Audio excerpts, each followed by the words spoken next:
everybody, going live today on my YouTube channel, and this is actually going to be a podcast. Had some serious technical difficulties to say the least, but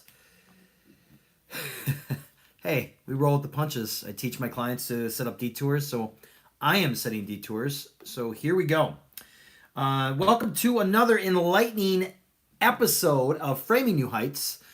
My co-host Tony Glover is underneath the weather, so I am going to be flying solo. So bear with me today as we go through this journey.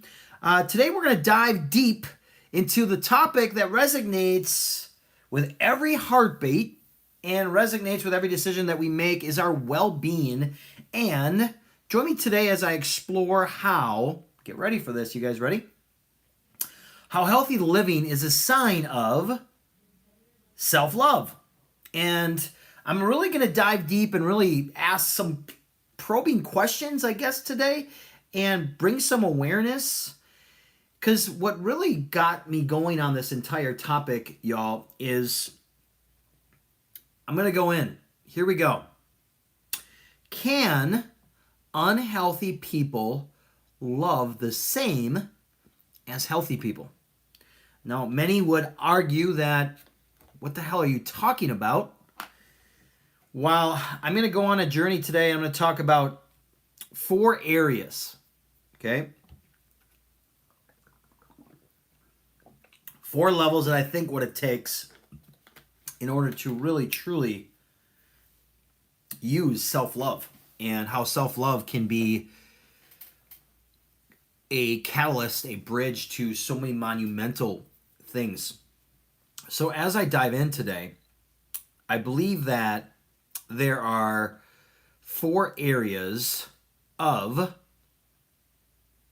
self-love. All right? So I'm gonna talk a little bit about it. All right? So first of all, the first one, let's talk about it. So let me just say this, in order to truly use and embody and be part of self-love, you got to have the first thing, which is self-awareness, right? And a lot of us just don't know how to necessarily develop self-awareness. And it has to go with that happy trigger. The happy trigger is it easy for you to make healthy decisions? Are you an effective leader? You know, self-awareness, for the most part, is like a muscle that you really truly need to develop. And that's the first level for true self-love, self-awareness, right? So, you know, it's kind of like that will that you need to target to be the best version of yourself. And maybe the best leader, maybe the best father, maybe the best co-parent, maybe the best in your relationship. So it has that self-awareness, right? And I was recently in a meeting, and we had presenters in this meeting. It was this great meeting. And this individual goes off and has the perspective of really negating everything the presenter talked about, and really kind of was like a Debbie Downer, you know what I mean? And was really not self-aware, because it's almost like, you guys ever been in a room where someone starts to talk and you just kind of want to like crawl up in this ball and be like, oh my gosh, what are they doing? You kind of like want to hide yourself because you feel so embarrassed, not just for them, but also like for yourself. You just feel like the air just kind of like just went away. So what is self-awareness, you guys? Well, it's the knowledge of your own character, your feelings, your motives, your desires. And that actually comes from the Oxford definition. And some psychologists would probably say that self-awareness is the ability to focus on yourself and your actions and your thoughts and our emotions so that they don't align with our internal standards. Let me explain. If you're highly self-aware, okay, you could truly manage your emotions. What do you think on that? Because I think you align your behavior with your values, right? I'll be honest, before I got on this podcast, I'm a little bit flustered because my laptop went down. Cannot get access to it, so I'm using a different portal today. I'm going on my YouTube channel, and hopefully I can embed it into a MP3, which I'm sure I will. I'll learn more about how to do that. But it's being self-aware of your emotions and understand correctly how others perceive you in that particular time. I hope that makes sense. So I guess what I'm simply attempting to say is highly self-aware people can interpret their actions and their feelings and their thoughts objectively. All right? And so it's rare skill as many as is into like emotional driven interpretations, especially of our circumstances, because I think developing self-awareness is important because it allows us to assess our growth, our effectiveness, and changes and then we have the ability, you guys, to actually change course if we are in like areas that we need help with or we struggle with. I was just having this conversation, and one of the things that I think I need to do a better job as I turn this monumental number in age is be more aware and get more blood work done yearly as not doing it at all, right? Because I think the biggest thing is to always get your blood work checked, and that's, again, self-awareness, and that's level 1, you guys, of self-love, right? You need self-love, or you need self-awareness, I should say, to be part of really truly love yourself. Because it goes back to my original question. If you truly have emotional intake and you have stock in what you believe and self-aware, there are really two distinctive ways that self-awareness plays, right? There's one, it's publicly, and then it's privately. So let's talk a little bit about public self-awareness. So being aware of how you can appear to others, right? Because here's the thing. We have this likely social norms, and we have to behave a certain way. When you go to certain people's houses, you got to take shoes off. Like it's this social norm thing. So while there are benefits of the type of awareness, we also have to be aware that it can really damage. It can really damage into our self-consciousness. And here's what I mean by that is if you spend a lot of time worrying about what other people think of you, then that's where that worry train and then that self-awareness can hurt you. So it's a fine line there on really being self-aware of your public appearance. Excuse me. Private self-awareness. Let's talk a little bit about that. So being able to notice and reflect on your internal state at that particular time. Approaching feelings and reactions with like curiosity. Well, why did I feel this way when this situation happened? Like, for example, have you ever noticed yourself like tensing up as you were preparing for an important meeting? Kind of exactly like today. I really was kind of tensed up because it's like, okay, this didn't work, but hey, I'm on my YouTube channel. I made it work. Now I just have to move along and find something else as we go along. But going back to what I want to talk about is, did you notice like physical sensations, like they correctly attribute them almost to anxiety and for example, like private awareness, when self-awareness tips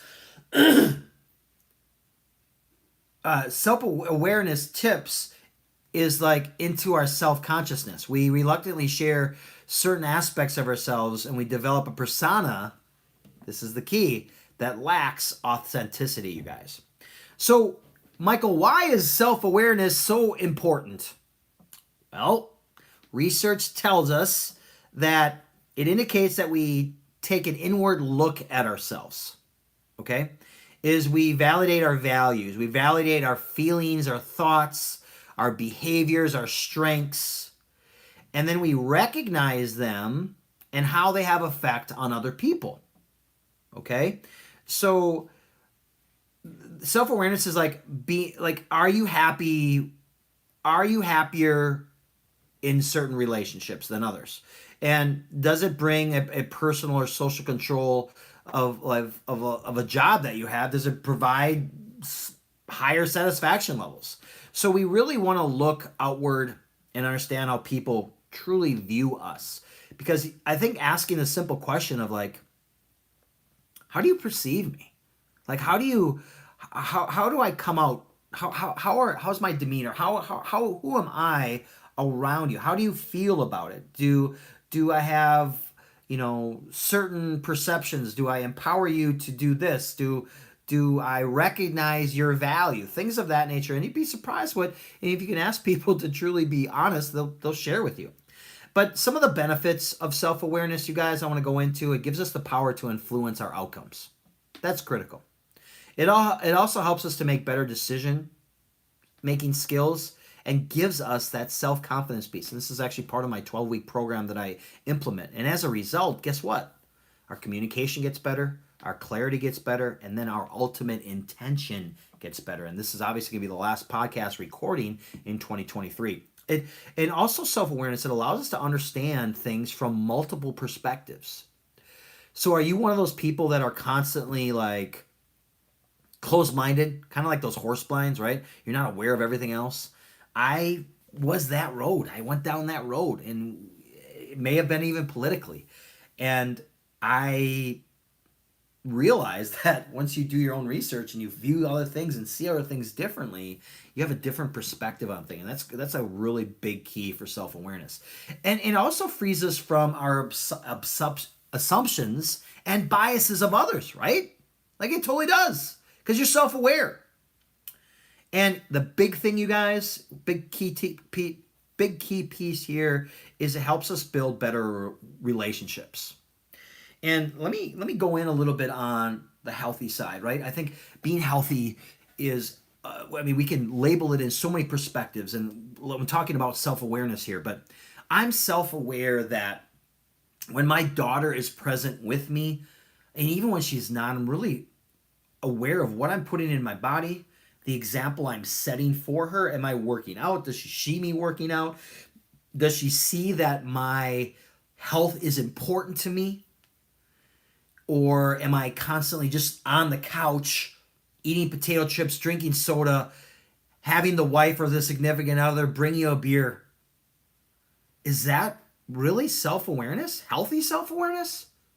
So I challenge those of you that are out there that are listening to this podcast, and how can you become more self-aware? Because it really builds better relationships, you guys. And it also gives us a greater ability to regulate our emotions. We don't just fly off the handle. How many of you are like, oh my gosh, Michael, you're speaking to me right now. I fly off the handle all the time. My kids do something and I just go boom. Are you self-aware? Are you aware of that at that moment? And also for level 1, self-awareness, it also brings a decrease in stress levels because you're really aware of what's going on. And ultimately, you guys, it brings us happiness and it brings us joy.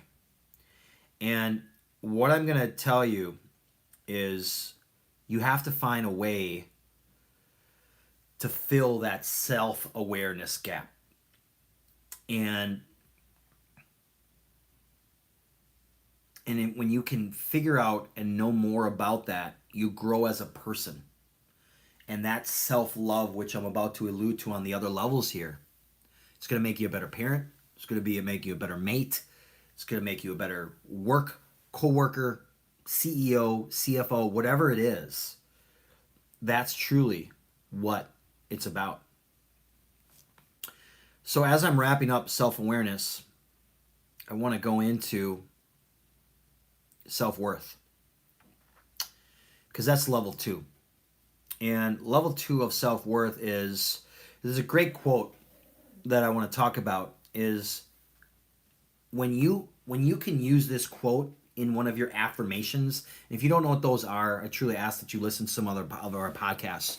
But I am worthy of love and respect. Even with your kids, even with coworkers, even with your boss, even with people that you naturally just run into and talk to. Because when you know your self-worth, you guys, you can overcome, guess what? Drum roll, please. anxiety, depression, low confidence. Michael, what are you talking about? We have the highest rate of mental health issues. You're right. Because do you know your self-worth? Do you know how much you're worth? Do you know you're unique? There's no one like you in this entire 9 billion people that are on this planet. Some of you are like, Michael, I'm just not good enough. You know how you can ban that piece from your life and finally overcome the anxiety piece and build that low self-confidence piece? There's a conundrum, right? Here's the thing. We inherit the way we think about a person's worth. Guess what? Guess who it comes from? It originates from our parents. And even our peers. If you hang out with 5 people, that's the average of who you are. Have you reflected on that? So if you're hanging with someone that you're like, man, that's not who I even want to be. That's your self-worth. You see that as you really think about it. You know, society leaves you with no choice but to really not feel good about us, right? It's never enough. The goalpost is always moving. You know, I was at a birthday party a few weeks ago, and I was talking to a gentleman, and he's a successful sales guy, and you know, he's got a goal that he wants to make for the amount of money he wants to make for the year, and he's doing well. And we have this simple conversation, and I'm like, well, once you get there, is the goalpost going to move again? And he laughed. He's like, yeah, of course. So, you know, our society teaches us, let me say that again because that was a bad way of saying it, but our society teaches us that we're always in competition, always wanting to be better. And it leaves a hole in the sand where we feel like totally empty. And then we're also made to believe that we must have worth to deserve the things we deserve in life, right? Well, I got to be a millionaire to get X, Y, and Z. Or so we must fill our empty hole in the sand with worth all the way to the top. So we become more deserving of what is called love, abundance, happiness, and other people's respect, right? The nice house you want. Oh, guess what? You know, Christmas wasn't this good this year, but it's going to be better next year. Well, where is our perception here, you guys? Where's our self-worth? And that's what we need to set out to do. We need to devote our entire life, you guys, to the accumulation of enough worth. Well, how do you do that? Well, you can work hard and you can every day prove your worth and scrape together all the worth we can find. Because here's the thing. We have to figure out a way to fill our empty worth hole and become worthy of our dreams. Your dreams should be so big that people laugh at you like, no way. That's a joke. When we have the perception of if we aren't good enough, we'll have to be perfect. And once we realize that we cannot accumulate worth faster than we lose it, we'll only have one option left, that we can fill ourselves up with worth and become deserving of what we desire in our life. And that's the whole key. You know, to stop the worth from soaking back into the sand in the first place. And the only way of doing this is by stop losing worth by making mistakes and having flaws or being criticized. And if they criticize you, doesn't matter. In other words, stop being perfect. You don't need to be perfect. We're flawed. We are significantly flawed. And thank goodness we are, right? You know, do you find yourself constantly bending over backwards, stressing over perfection, stressing over our character, our personality, our work environment? We sacrifice happiness in never-ending story. It quits all the time into just some sort of satisfaction. Are you too hard on yourself?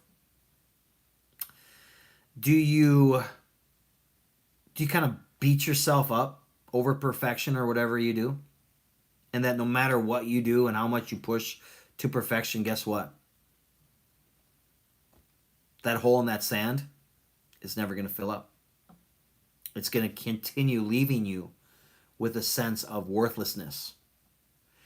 And you have to understand is when you beat yourselves up by our flaws and our mistakes, you then begin to hate yourself. And you get angry and upset, and then you get more criticism from other people. Now your worth is like gone, right? So what I'm going to share with you, and then when that happens, what sets in? Endless anxiety, depression in our lives, low self-confidence, destroys our ability to love others. Is that truly what happens? So that's my level 2, is know your self-worth. Very, very important. I want to go to my level 3. Self-care. Self-care is vitally important to be your best self, your ideal self. And you begin by doing this by getting some quality shut-eye. Like, do you have a designated routine in which you go to bed, and how does it work? What time? Is it the same on the weekends? Because that's our biggest impact, how you feel physically and mentally, is quality shut-eye. You know, if I don't get my quality sleep, y'all, I'm grumpy, I'm unmotivated, and I struggle throughout the day. And then I have to use the words, I feel tired today. I don't say I am tired, because now I'm establishing who I am. So I don't say that, but I say I feel tired. And when I realize that my basic needs aren't met, which is the basic shut-eye piece of what I call self-care, is when that's not met, how are you your best self? How are you your best self of being a parent? I'm going to watch that one more Netflix show. But then you pay the price. You know, it's simple. When you realize that your basic needs as a human being are not being met, and I can go back to the ones that we talked about already, you guys. Are those needs being met? I'm on level 3 now. Self-worth. I'm talking about now self-care. You know, are those being met? And it's important to notice when you're feeling tired and run down, and you really need to listen to your body, y'all. You got to listen to your body. Otherwise, if you don't listen to your body's going to be like, shut down, boom, and you're done. Your body's just going to shut down, and that's when you get sick. So getting decent shut-eye. Pamper yourself. How many of y'all that are listening to this podcast really, truly pamper yourself?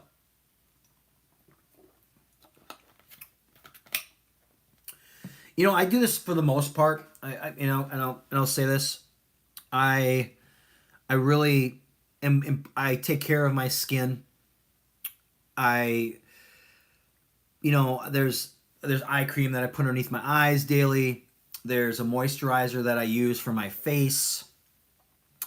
I constantly manicure my nails to make sure that they look good, because I think as a creator, a content creator, entrepreneur, things of that nature, I'm constantly in front of the screen. You know, people see those things. I take care of my body. But I always floss. Well, not always. I'll say 90 to 95% of the time I'm flossing before I go to bed. I'm brushing my teeth before I go to bed. I do my very best to strive to brush my teeth 2 to 3 times a day. And I have a pumice zone in my actual shower, because for those of you that can see, I'm now showing the video right now of my calluses on my hands. And I use that to scrub down. Otherwise, I got really rocky, nasty hands. And so be really mindful, you guys, of the amount of sleep that you get, and not on top of the sleep, but be able to pamper yourself. I gave myself recently a face mask. I need to get back on the massage wagon. I have to tell you that. I used to do a massage once a month. That's really vital. And another thing too, you guys, as far as self-care goes, get outside. Go outside. Prioritize go for a walk. Get some vitamin D. Go walk across. I know we're in the winter season and it's sometimes difficult, but if you can get in some kind of daily habit of really getting in touch with the earth, it really can remind you of how beautiful and simple things are. Like today, it's beautifully sunny outside, and as we were going to the gym, I had to put my sunglasses on, but it was just so bright. Like, appreciate those things and get outside because being outside, and being in tune with the earth is really important, even from the smells to the birds. And I know there's not many birds out now, but get away from being a hermit. And I know in these months, sometimes it can be really hard in these ugly, cold, like today, I didn't want to get out of bed. Totally get it. Totally understand. But really get out and do some earthing and remind yourself of how beautiful the world is and how lucky you are that you get to smell it, you get to see it, you get to feel it. The other day we were outside. My daughter was playing and I was wrapping the shrubs up for the winter season. We were outside for an hour and a half. Like, just get outside. It's a beautiful thing. And I also want to talk about self-care, about moving your body, y'all. And it goes back to this, and I asked this question earlier, is can a unhealthy person love the same as a healthy person? And I'm going to allude to that. I'm going to get to that question. But I want to tell you guys this. Move your body. It really makes a big part of how you feel throughout the day. And my high suggestion would be is to get it done immediately, early. Get it all the way. Today, a little later, but generally during the week, it's 7 o'clock in the morning. 7:30, I'm at the gym. All right. And you know what? If the gym's not you, we'll go for a walk. Do some yoga. Because what happens is when we move our body, you guys, endorphins release. And what that does, it allows you to feel good about yourself. You feel positive. You feel excited. You feel motivated to get ready to start your day. And then you can tackle the responsibilities that are ahead of you. And for all of you that are listening, we have 168 hours in a week. Let's say you work out 5 days during the week. That's 5 hours. That's 5 hours of 168 hours that you did for yourself. And check this out. For every hour you invest in your body, you get 30 minutes added on towards the end of your expiration date. That's proven. So as we are coming into the new year, and many of us are going to go on these fitness regimens, I'm going to just tell everybody that's listening right now, hire yourself a coach. If you have been a couch potato and you have done absolutely nothing, and you think just going to get that membership is going to help you, you're going to be part of the 78% that's going to fail. And I know our podcast is about enlightenment and give me some positivity, Michael. My positivity to tell you right now is hire a highly effective coach so that you can get the direction that you need, the success, the detour direction, the detour goal mapping for your success. And with self-care, you guys, make your favorite dish. Make your favorite dish, whatever it might be. We love taco pizza. We make a homemade taco pizza. Sometimes there's some Doritos on there. I'm not going to lie. All in moderation. I don't eat that stuff all the time. Surely don't. If I did, I wouldn't look the way I do. I wouldn't feel the way I do. But maybe you need to bake a batch of chocolate chip cookies. You know, maybe you need to make that special dish that reminds you of when you were a kid. Because making that special dish and you enjoying that moment with your family, your friends, your loved ones, it's the best part of life, isn't it? When you could truly make somebody dinner or lunch or whatever, and then you're sitting down, you're enjoying the food that's going into the nutrients are going into your body. What a great feeling that is. What a great feeling it is to then have conversation while breaking bread. So be mindful that a quality dish is really, really important. And one of the best things too, you guys, for self-care, listen to music. Oh, I love this. And this is who I am to a T. I will listen to music every day I wake up. And I play a song that I love. I might even do a little dance. And listen to it every day because it's really therapy. And sing. Sing to those songs. If you do it in the shower, cool. Because those emotions and you expressing them, it allows you just to feel better about you, yourself, the world, the people that you're in. And a couple more here about self-care, you guys, is breathing. You got to know how to breathe. I use this one very regularly. So I'll take a big deep breath in.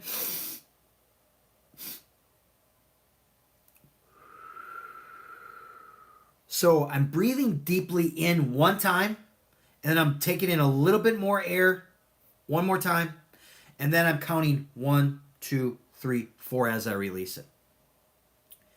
And if you can do this for just 30 seconds a day, you'll see how much things change for you. Yes, breathing. Breathing. As simple as it is, we forget to breathe sometimes. If you're struggling, do that, I promise. Or purposely make yourself laugh. Purposely make yourself laugh. Like, ha ha, this is so funny, ha. Like literally. But stop, breathe, focus, you guys. That piece is really, really important because it allows you to get out of that headspace. It allows you to pursue and get you at that centered piece. And it allows for the overthinking to occur and really then taking time for you. Your body sees that. And then it stops that ripple effect for the rest of your day or however you're going through. And I'm going to tell you this. I tell this next one I'm going to talk about, take some time away from your phone. Generally, the first 30 minutes to an hour of the day, don't touch your phone. Before you go to bed, the last hour of the day, don't touch your phone. Blue light destroys us, you guys, and it gets us in these funks, and it depresses us and creates cortisol levels that are just not good for us. So just keep that in mind. And also self-care, get cozy, man. If you got an electric blanket or some quilted sheets or whatever it is, get cozy. Get underneath the blankets, get cozy. It's okay to get maybe a good cup of decaffeinated tea. You know, wear your robe for a day. Relax. It's okay to do that. And the last one here of self-care before I go into my last level, you guys, as I'm wrapping up this episode here. But, you know, what's really, really important is being able to talk. Like, talk about it. And our last podcast that we dropped was difficult conversations. And you guys can listen to that on your own. But you really got to have those difficult conversations. You really have to and be mindful of when you ask somebody or you ask your significant other, how are they? And if they say, I'm fine, That's just a default mechanism, you guys.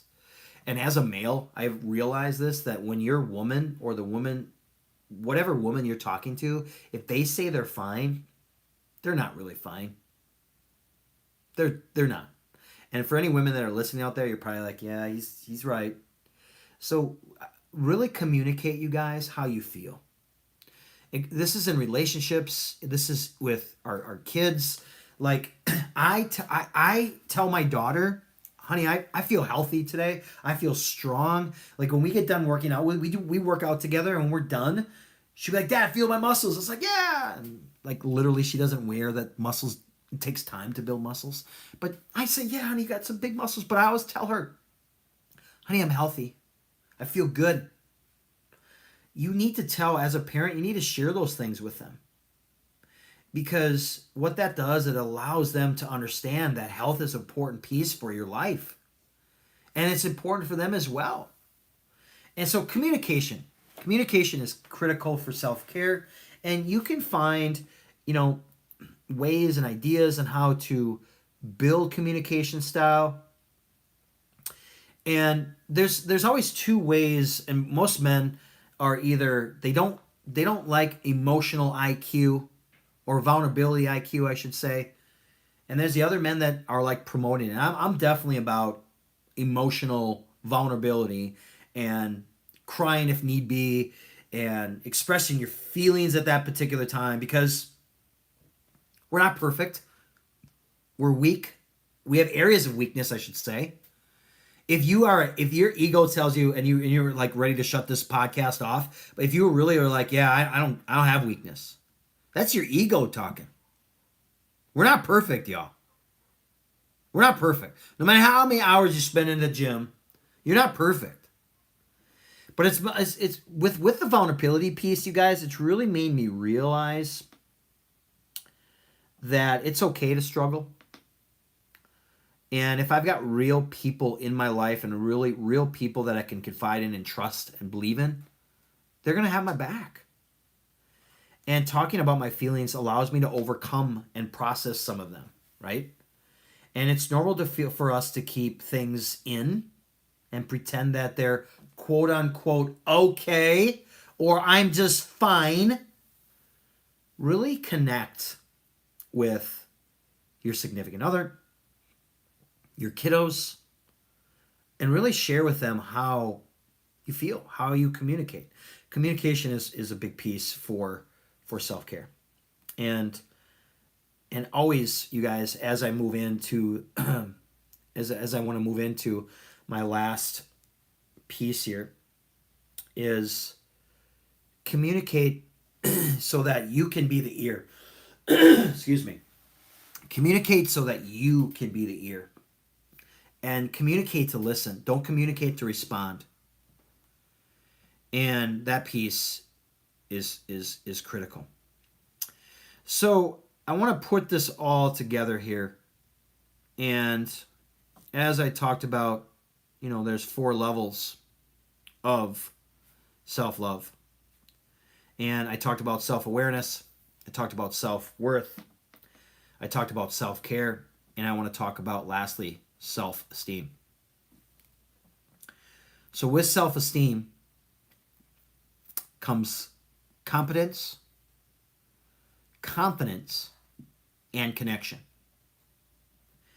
And why this is so important, I'm going to give our listeners out there just some simple ways to boost your self-esteem. Okay?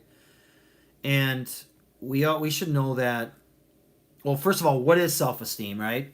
How many of you realize that? Well, so according to the dictionary, it's basically research of self-compassion, alternative to self-esteem. The way self-esteem can fluctuate is a big part of who we are and what we're about. So self-esteem refers to the degree to which we evaluate ourselves positively. Key word here. It also represents how much we like and value ourselves. How much do you like yourself? How much do you love yourself? That's where the self-esteem comes in. And it's often based on comparisons of others, which I tend to say stay away from. So stop comparing yourself to others, because when you compare yourself to others, you see all the glamour shots, the highlight reels on the Instagrams and the TikToks and the Facebooks. That's not how life is. So be mindful of that. Self-esteem revolves around our individual opinion and what you've accomplished. All right.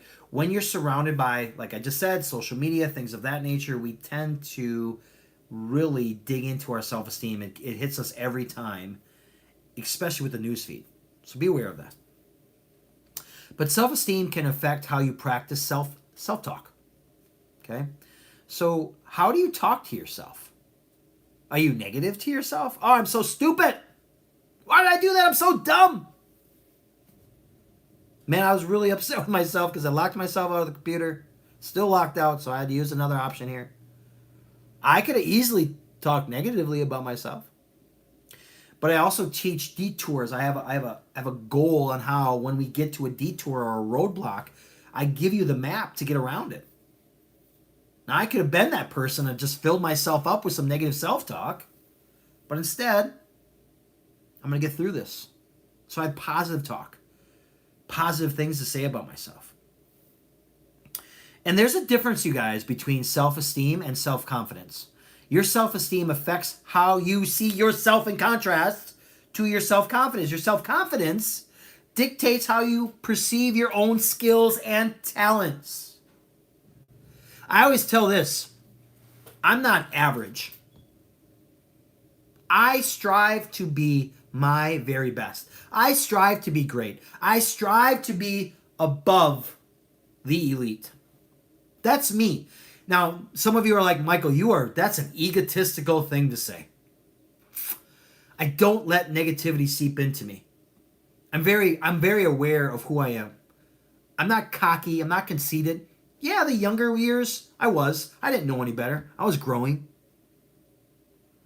But your self-esteem results from your life experiences. Truly does, you guys. And it begins with your childhood. Any trauma you've experienced. Man, I had a lot. I had a lot. I'll be writing some of that stuff in my book.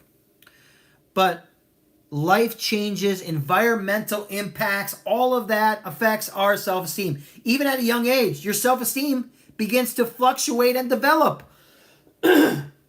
So dads, are you being present for your little girls?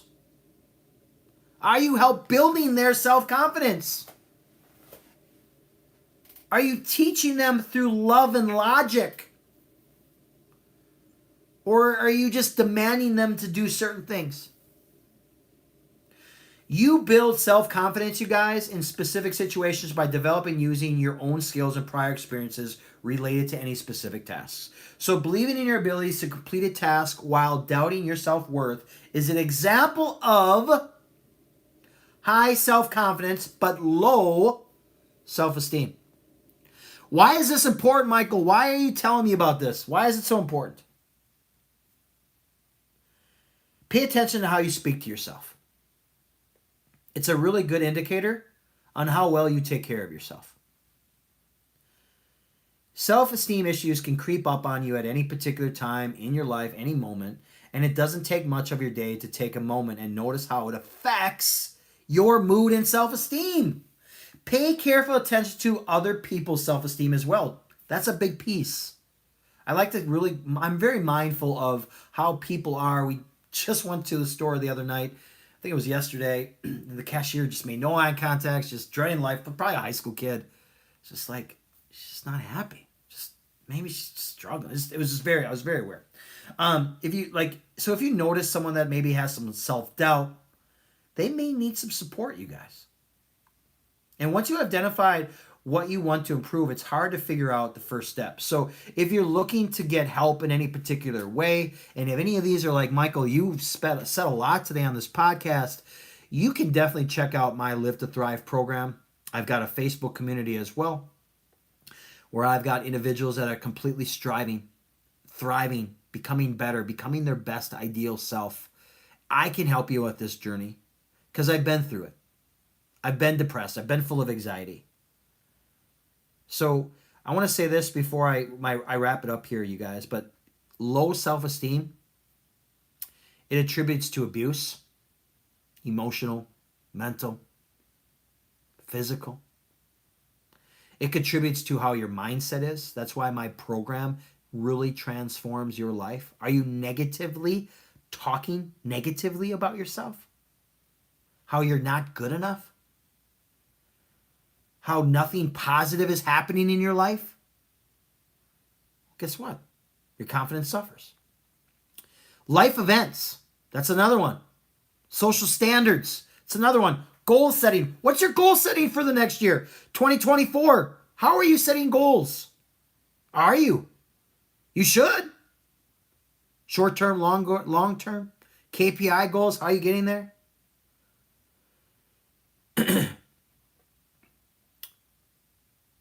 Don't let low self-esteem turn into the monster, the dragon, which is what? Depression, anxiety, mental health issues, negative ways of thinking about yourself, low confidence. I challenge all of our listeners right now. 2024 is for you to become a better person. In fact, I was just messaging some potential clients. They said, I want to be a better person. I said, great, love it, excited for you. How are you going to do that? What's your goal? How are you getting that growth mindset changed? Because you got to get into that trauma pieces. Are you writing it out? When was the last time, you guys that are listening on this podcast, when was the last time you picked up your journal and wrote some things in your journal that you said, what are the things that I admire about myself the most? Ooh, Michael Hicks, you're preaching today. And here's the other piece. You want better self-esteem? Stop people-pleasing. Set up boundaries. It's okay to say no. You'll feel better when you do. I had a client of mine just tell me she got invited to go over to her friend's house. They were going to drink. Part of the program that I have is being aware of self-soothing, self-gratification. She said no. I asked her, how'd she feel? She said she felt great. Because she knew the outcome. She knew if she did it, how she'd feel the next day. Michael, you don't understand. No, I do understand. So I challenge you, step outside of your comfort zone. Oh, Michael, I'm so comfortable in my little bubble here. No one bothers me here. When was the last time you volunteered in the inner city?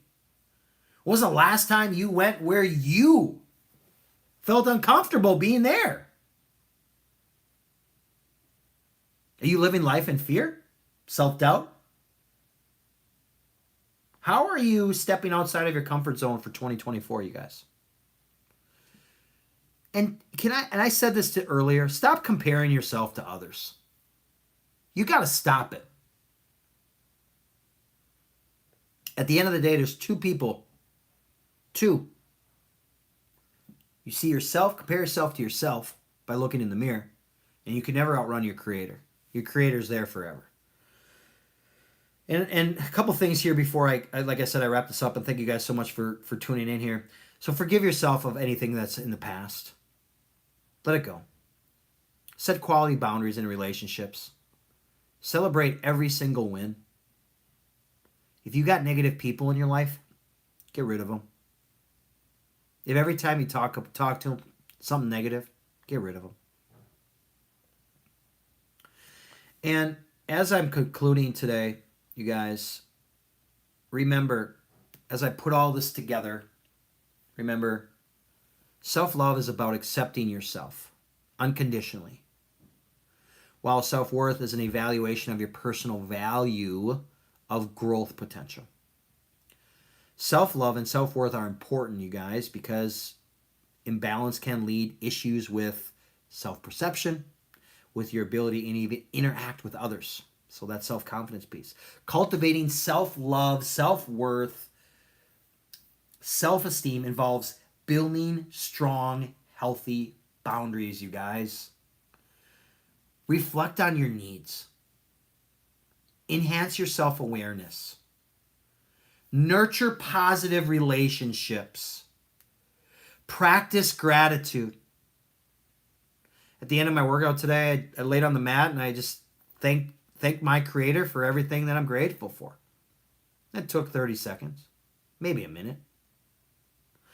The difference between healthy and unhealthy love, you guys, what do you think it is? Because can unhealthy people love the same as healthy people? Broken people are with broken people. Broken people attract broken people. Here's why I think that question is important. Going back to what I originally talked about in the pod. Can unhealthy people love the same as healthy people? If you love someone, are you going to give them poison? What do you mean, Michael? Majority of the shit we eat, you guys, is poison. Processed. BTH, seed oils, processed junk, cancer, hypertension, high cholesterol, ADHD. Oh man, my kid's on the spectrum. Why do you think he's on the spectrum? I'm going to just say this. If you truly love your child, would you feed them poison? If you truly loved your child, would you work out with them and show them what's important? If you truly loved your child, would you be mindful of the stuff that you're putting in your body to set the standard, to be disciplined? You tell your child to be disciplined, yet you ain't even disciplined yourself. You got a distended belly, you drink tons of beer, drink tons of alcohol, processed foods. Michael, you're going off. I am. You might like it, you might not. Do you want others to have so low self-esteem? You think someone that is significantly unhealthy has high self-esteem? Do you think someone that is unhealthy has high self-worth? Do you think someone that is unhealthy has low self-confidence? I really hope that this podcast didn't aggravate you, but it challenges you. I'm not, by all means, do I know everything? Do I have the best answers to everything? I do not. Nor do I claim to. But I'm arising to a piece here of if you truly love yourself and love your child, and you say to your child, you can be anything you want to be, but you're dreading a job that you absolutely hate, are you lying to them or are you lying to you? Are you self-sabotaging your life? Are you lying to yourself? Do you want your children to constantly have those things? The low self-esteem, the low self-worth, the embarrassment of how they feel. Do you want them to have a shorter life expectancy? We're only guaranteed 78 years on this planet.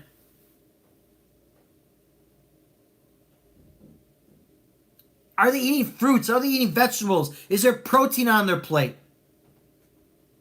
Are you taking the high road and showing them what is right? Because guess what? Our kiddos, they don't listen. They watch. What is mom doing? What is dad doing? Well, you did it. Why can't I? I use that word can't. Appreciate all the love, you guys. Till next time. Framing New Heights. If you like the podcast, please send it to 5 other people. Give us a good review. Hit the subscribe button. We need more help. Shout out to my co-host, Tony Glover, who's feeling underneath the weather. Until next time, my friends, stay strong, stay healthy, stay abundant. Stay loved. Build that self-confidence. Build that self-worth, self-awareness, self-esteem. All in good. 1% better every single day. Stay flat.